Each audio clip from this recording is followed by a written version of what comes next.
What's up, Raider Nation? It's your boy Raider Alex back with another video for you. If you're new here and love all things Raiders, make sure to like, comment, and subscribe to the channel. Now let's dive into today's topic, Antonio Pierce and his future with the Las Vegas Raiders. This has been a big discussion all season. Some fans want Antonio Pierce gone, saying he's not qualified or that his game management just isn't good enough. Let's face it, a 2-10 record hasn't helped his case either. On the other hand, there are fans who believe Antonio Pierce deserves more time.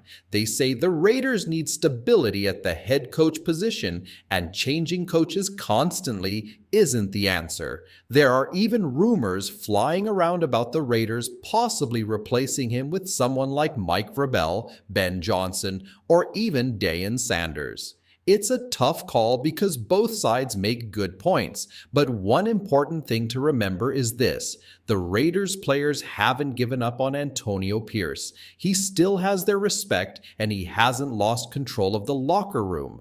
That's something I was worried about earlier this season, especially after the situation with Davante Adams, where Pierce called out the team for focusing more on business decisions than on playing hard.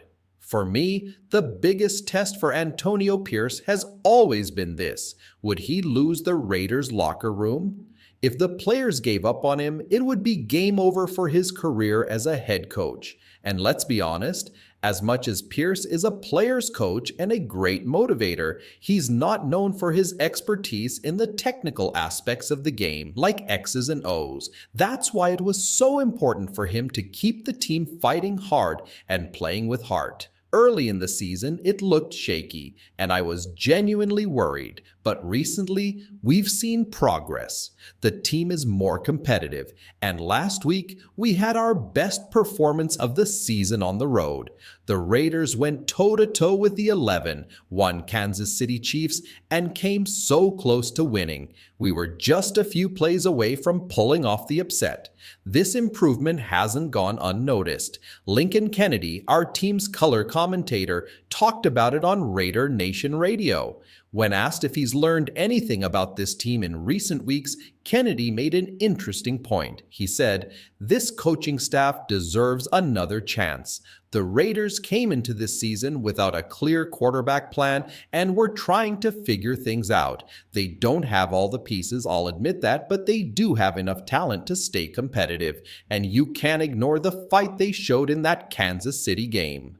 The Raiders have shown a lot of fight this season, and that's something worth acknowledging. As Lincoln Kennedy said, the coaching staff might deserve another chance. His take is interesting, and honestly, he's not wrong. The truth is, the Raiders don't have all the pieces needed to be a serious contender right now. But that doesn't mean Antonio Pierce is off the hook. One of the big criticisms of him this season is how he managed the quarterback situation. Pierce chose Garoppolo, or Jimmy G, as the starter over Aiden O'Connell, and let's face it, that hasn't turned out great. Jimmy G has had a rough season. Sure, he's had a couple of decent games, but for the most part, he's been a turnover machine.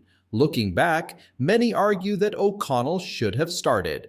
If the Raiders were heading into a season where expectations weren't sky high, it might have made more sense to start the younger quarterback with more potential. Yes, at the start of a new season, every team hopes to compete, and it's natural to be optimistic. But with this roster, you had to know there was a good chance things might not go well. If this season was going to turn into a rebuilding year anyway, why not give O'Connell the starting job? Let the young guy get experience and see what he's truly capable of. That way, the team could make a more informed decision about the quarterback position moving forward. Instead, the Raiders stuck with Jimmy G, and now we're left wondering what might have been if O'Connell had been given the chance to prove himself. This season, the Raiders went with a veteran quarterback who has a low ceiling and whose abilities are already well known. That decision raised a lot of questions about how the quarterback situation was handled. Many fans speculate that the decision to bench Aidan O'Connell at the start of the season wasn't actually Antonio Pierce's choice. Instead, they think the call came from higher up. Now, we don't know if that's true since we're not inside the building, but let's assume for argument's sake that it is true. If that's the case, it's a huge red flag. Think about it. How many head coaches in the NFL don't have the final say on who their starting quarterback is? That's one of the most important parts of their job. A head coach needs to decide which players are best for the team and put them on the field to win games. If Antonio Pierce didn't get to make that decision, what does it say about the level of trust Mark Davis and Tom Telesco have in him? It doesn't look good. On top of that, the Raiders brought in several experienced former coaches to support Pierce on his staff.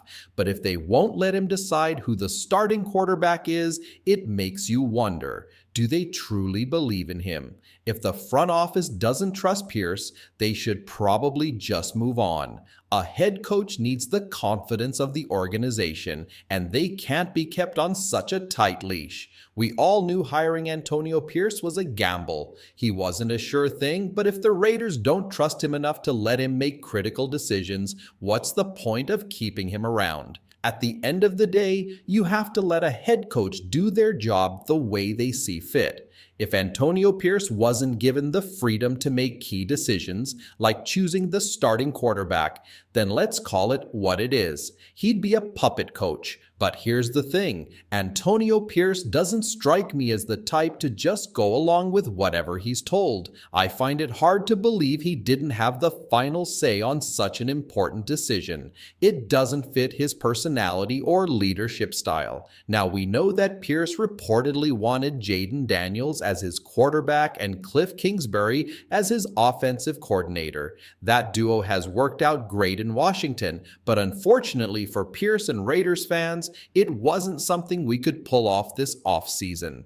As it stands, I'd be okay with giving Antonio Pierce another season to prove himself. However, next year has to be different. He'll be on the hot seat and major improvements will be non-negotiable. He'll need to show results and handle the pressure. That said, there's one important caveat. If a clear and significant upgrade at head coach becomes available, we'd have to consider it. For example, imagine a scenario where the San Francisco 49ers and Kyle Shanahan part ways. There have been whispers of tension, and if their season continues to fall apart, it's not impossible. In a case like that, where a proven top-tier coach is available, I wouldn't mind the Raiders moving on. But unless that happens, I'd support giving Pierce another shot to get things right.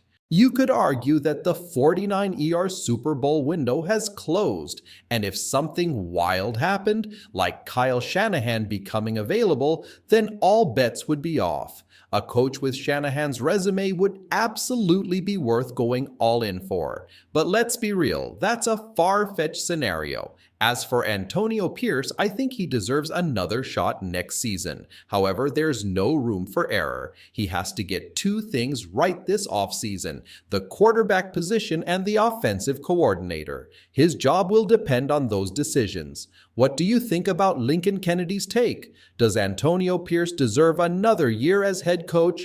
Let me know your thoughts in the comments below. And with that, Raider Nation, we're wrapping up today's video. If you're new here and enjoy Raider-related content like this, make sure to like, comment, and subscribe to the channel. Thanks for tuning in, and I'll catch you in the next one.